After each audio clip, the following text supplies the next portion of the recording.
Bismillahirrahmanirrahim. Fala tuhaddits mongko ojo ngomongi sapa sira nafsaka ing ati sira. Bitahwi satil babqalina kelawan piro-piro andalane piro-piro pengangguran.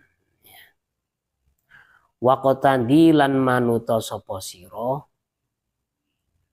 bi ulil azmi kelawan piro-piro wong kang duwe sejogati.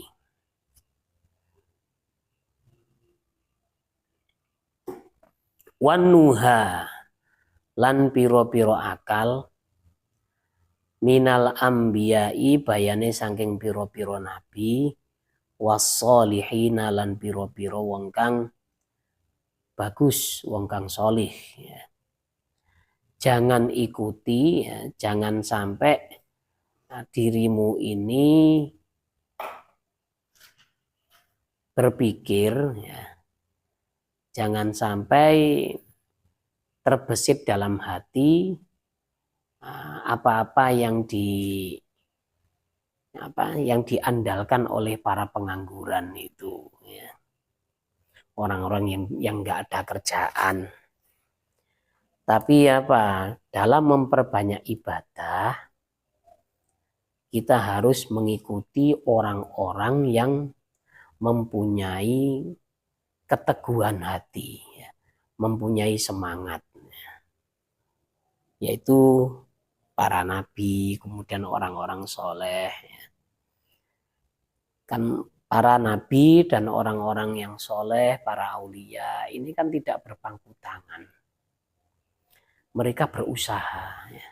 Sebagaimana kita berusaha untuk mendapatkan sesuatu yang ada di dunia ini, maka untuk mendapatkan kebaikan di akhirat tentunya usahanya harus lebih ya.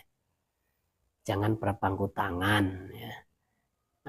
Kalau sudah nanti ditakdir masuk surga walaupun sekarang nggak amal, ya kan nanti ujung-ujungnya ya masuk surga juga gitu. Ya memang ada orang seperti itu ya, banyak ya. Kemarin saya contohkan ada anak, ada kawan saya ajak untuk ibadah ya, memakmurkan masjid, menunggu ya. Apa yang kamu tunggu? Menunggu hati saya dibuka oleh Allah. Bagaimana Allah bisa membuka hatinya kalau dia tidak mau kan itu. Soalnya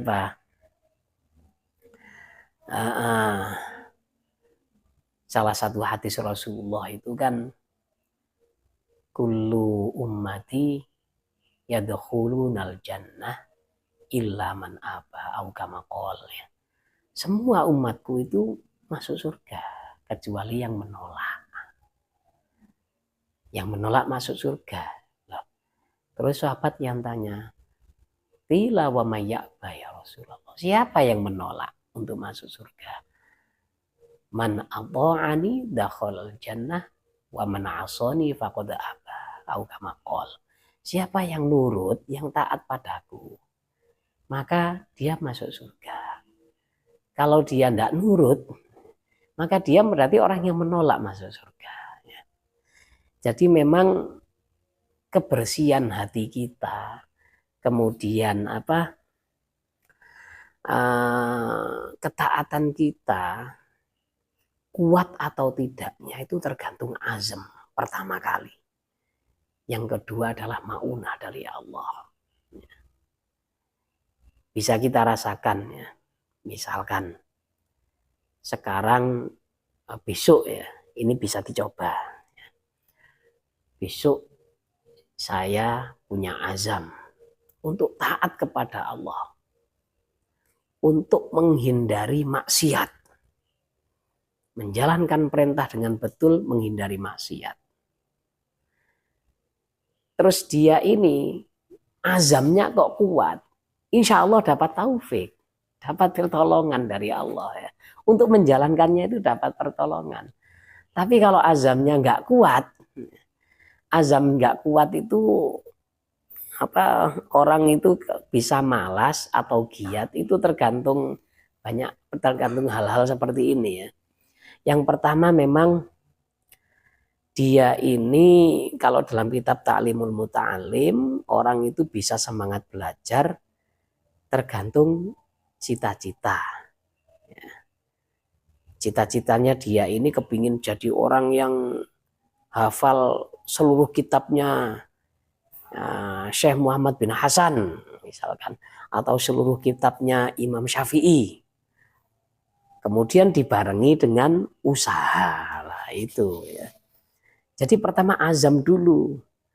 Azam kemudian ada usaha. Jadi kerja punya target gitu. Kalau orang kerja enggak punya target, akhirnya jadinya asal-asalan. Ada orang pokok belajar wis. Besok tadi apa le? Apa cari? Apa kata nasib? Enggak ada target ya sudah ya. Kalau enggak paham, aduh ini enggak paham ini udah. Wis ganti yang lain. Enggak mau usaha supaya paham, entah itu tanya pada orang, entah itu buka kitab-kitab muqabalah. Nah ini kan gara-gara enggak punya azam, enggak punya kemauan kuat, enggak punya cita-cita. Tapi orang punya cita-cita atau enggak ada realisasi, ini ya gila. Wah, pinginnya dapat surga Aden, pingin bersama Rasulullah. Tapi usahanya enggak ada. Ya, siapa tahu nanti ditolong oleh Allah. Ya sudah, sak nulungi Gusti Allah. Tapi kemauan dalam hatinya enggak ada sebenarnya seperti itu ya. Maka enggak akan ditolong oleh Allah. Oh, enggak niat iki. Enggak usah wis gitu. Jadi untuk kita melakukan ketaatan atau menghindari kemaksiatan itu memang butuh azam. Butuh azam dan untuk motivasinya harus punya target. Targetnya niru siapa? Kalau niru Nabi kayaknya kejauhan. Ya niru guru-guru kita ya. Misalkan niru Mbah Maimun atau niru Said Muhammad, bagaimana akhlak beliau ya. Atau niru Yai Hamid. Yai Hamid itu salah satu riyadhahnya ya. Beliau itu anti mata jelalatan. Jadi beliau tidak pernah memandang wanita yang bukan mahram. Tidak pernah. Itu yang menyebabkan doanya mustajab. Nah, harus punya target seperti itu. Wah, ini berarti maksiat mata harus benar-benar saya hindari supaya bisa mendapatkan derajat seperti Yai Hamid. Nah, itu tidak berpangku tangan ya. Kita harus mengikuti orang-orang yang seperti ini. Ada contohnya, ada motivasinya, targetnya juga ada. Wala tatma'alan ojo kumecer sapa sira fi antah suda. Ing dalem yen to panen sapa sira ma ing perkara lam tazra' kang ora nandur sapa sira. Kalau kamu tidak menanam ya jangan berharap hasil. Itu maksudnya. Jangan mengharapkan hasil sesuatu yang tidak pernah kau tanam.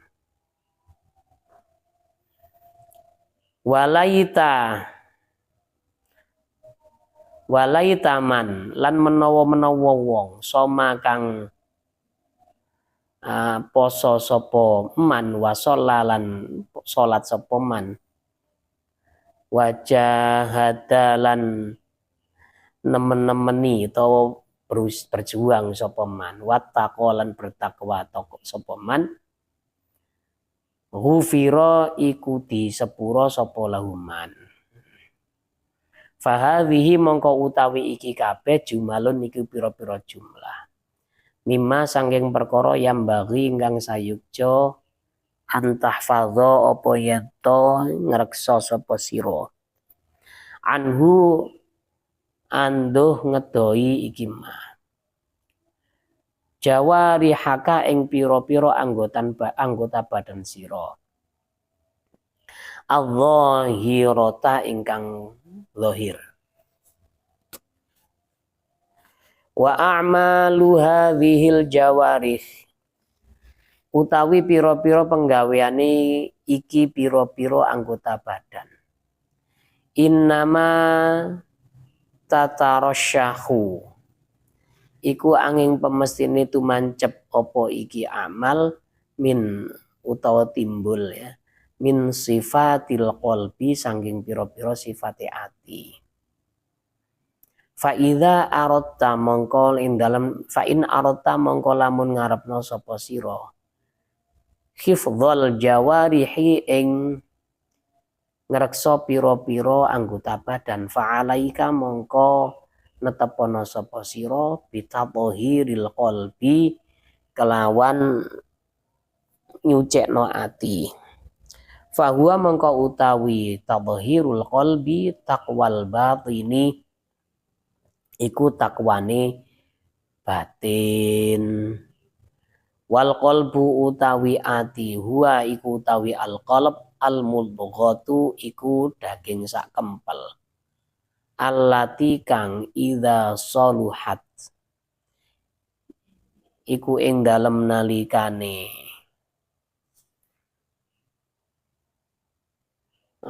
bagus apa allati saluha mongko bagus biha kelawan sebab mudghah sairul jasadi apa sekarine piro-piro awak. Wa in fasadat lan lamun rusak apa allati fasada mongko rusak biha sebab allati sairul jasadi apa sekarine piro sekarine awak. Fastaghil mongko ketungkula sapa sira bi islahihi kelawan bagusi alqalb litasluha supaya bagus bihi kelawan sebab alqalb jawarihuka apa pira-pira anggota badan sira. Wasalahuhu utawi baguse alqalb yakunu iku ana apa salahu bimulazamatil muraqabati kelawan netepi nginjen-nginjen ati ya. Nah, ini ya. Intinya dari semua yang disebutkan di bab terakhir masalah maksiat anggota badan ini, sumber kemaksiatan yang kita lakukan itu gara-gara hati yang keruh, gara-gara hati yang kotor. Maka bagaimana supaya anggota badan kita itu mata, kemudian telinga, terus tangan, kaki, perut, dan lain-lain ini terjaga dari kemaksiatan. Nah, penyebabnya itu yang harus kita perbaiki. Penyebabnya adalah hati. Hati yang baik itu hati yang seperti apa? Hati yang takut kepada Allah. Kita harus bersihkan hati kita. Intinya harus banyak kita itu muraqabah. Harus banyak muraqabah itu maksudnya apa? Merasa selalu dilihat oleh Allah. Merasa selalu bersama dengan Allah. Nah, itulah muraqabah ya. Jadi ketika akan melakukan maksiat, baik fisirri wal alan, dalam keadaan sendirian atau bareng dengan orang, kita harus merasa ini Gusti Allah lihat loh ya. Walaupun saya sendirian di dalam kamar, Allah ini melihat saya. Kalau kita punya hati yang baik, hati yang tunduk, yang takut benar kepada Allah, maka maksiat itu akan dengan sendirinya tidak akan kita laksanakan. Nah ini, iblis, kenapa bisa membangkang? Iblis ini membangkang, tidak tunduk kepada Allah gara-gara sifat sombongnya. Nah, ketidaktundukan hati kepada Allah ini membawa malapetaka. Nah, ojo sampai ndablek ya. Jangan sampai kita tuh bandel terhadap Allah. Makanya sahabat itu berpesan, ya, kalau indah sahabah, ya, menurut sahabat dosa itu tidak ada dosa kecil, tidak ada dosa besar. Menurut para sahabat itu. Jadi dosa kecil itu ya dianggap besar. Soalnya apa? Melihat dia durhaka kepada siapa? Durhaka kepada Allah. Berarti kan berarti kurang ajar kepada Allah. Walaupun itu dosa kecil. Nah itu sahabat itu sangat hati-hati ya.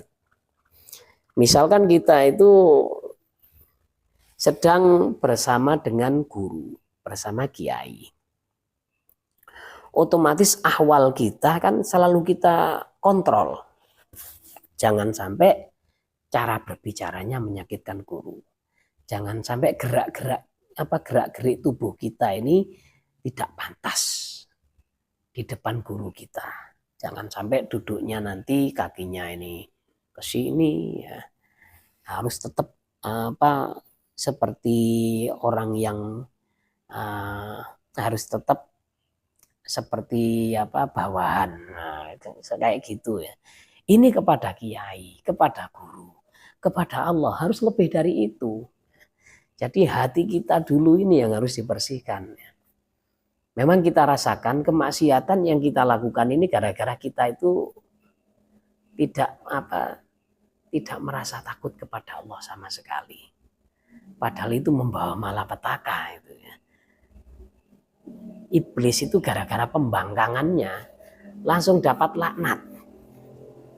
Padahal iblis itu orang yang taat beribadah awalnya. Alim iblis itu ya. Tapi gara-gara membangkang kepada Allah disuruh. Iblis kenapa tidak sujud? Tidak mau. Hanya gara-gara itu. Tidak mau ya. Terus dia dapat laknat. Nah kalau kita membangkang 1 kali, 2 kali, tidak dapat ukubah, tidak dapat hukuman dari Allah. Itu rahmat Allah masih disembunyikan. Tapi nggak dibiarkan inilah. Innallaha la yuhmil walakin yumhil. Allah itu tidak membiarkan segala bentuk kemaksiatan. Tetapi memberi waktu, memberi tempo. Ya. Jadi ditunggu oleh Allah. Kapan ini tobatnya? Kalau tidak tobat, teruskan saja wis. Nanti akan saya kasih peringatan. Peringatan 1, peringatan lunak, peringatan keras. Kemudian terakhir azab. Nah, seperti itu. Nah, intinya kita harus membersihkan hati kita ini dengan takwa kepada Allah. Merasa takut kepada Allah. Menjaga akhlak. Menjaga tata krama ya. Kita kan selalu diawasi, selalu diketahui oleh Allah. Makanya jangan bertingkah macam-macam. Ojo pencilaan kata orang Jawa itu ya. Kalau hati kita sudah punya rasa khosyah ya, ada khauf kepada Allah, maka jawari ini secara otomatis juga akan terkendali, terkontrol semuanya ini. Al-qaulu utawi iki iku ucapan fi ma'asil qalbi ing dalam piro-piro maksiat hati. I'lam weruwa sapa sira annas sifati ing sak temene piro-piro sifat al-madmumata ingkang dicela fil qalbi ing dalam ati kathiratun iku akeh.